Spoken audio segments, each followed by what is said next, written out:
Welcome back, everyone. Well, guess what? Yes, Throne and Liberty. I've been following this game. I've just actually been aware of it for quite some time before this actual live release, October 1st, free-to-play version. I've not paid a dime for anything. And yeah, let's get the obvious out of the way. Yes, the game does have a cash shop. Yes, elements of that are pay to win. Do I plan to use a cash shop? I might use it for some items. I don't know. Cosmetic, probably. I believe I'm also still in the tutorial phase.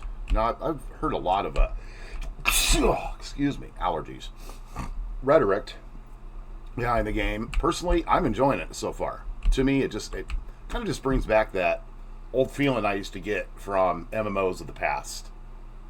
Just way better graphics, way better character creation.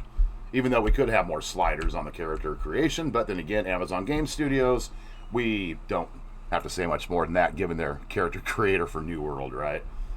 But here's my personal experience. And as I said, I believe I'm still in the tutorial phase.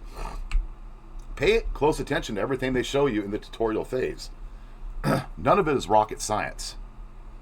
You have two different modes. You know, this mode right here is your very traditional mode like you have in WoW, right? You have your cursor.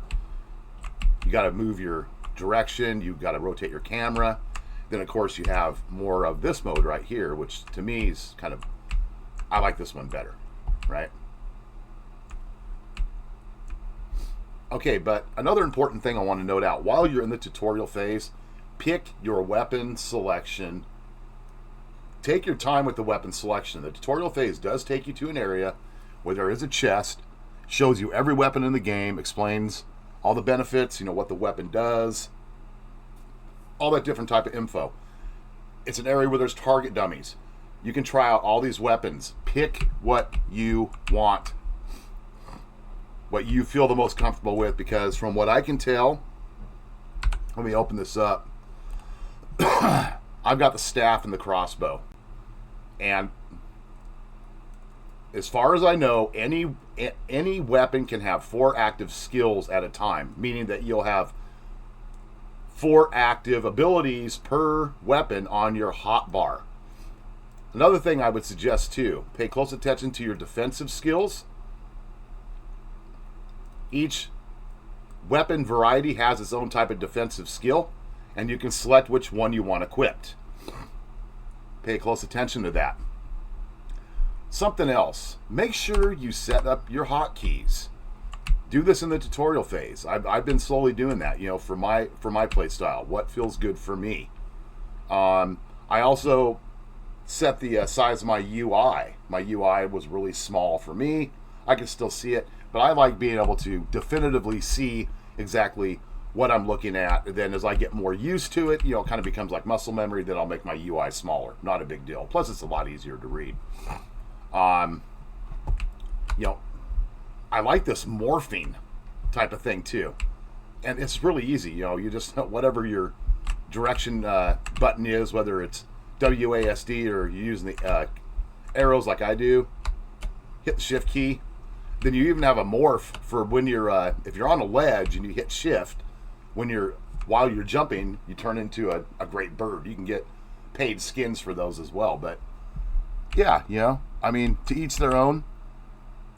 I don't see anything really difficult as far as learning the basics in the tutorial. I know people have said, oh, there's so much they don't tell you in the game. And, you know, I'm sure that's going to be true with some things. But, you know, to me, the most important beginning in any game has always been right at the start to understand how everything works. Set yourself up for success. Take the extra time with your weapon selections. Look at the skills ahead of time if you can.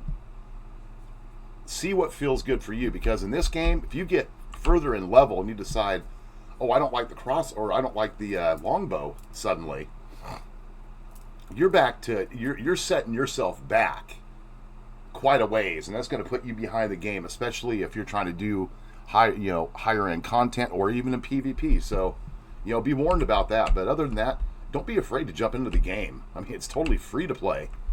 And it's totally up to you if you want to pay money for the cash shop or not.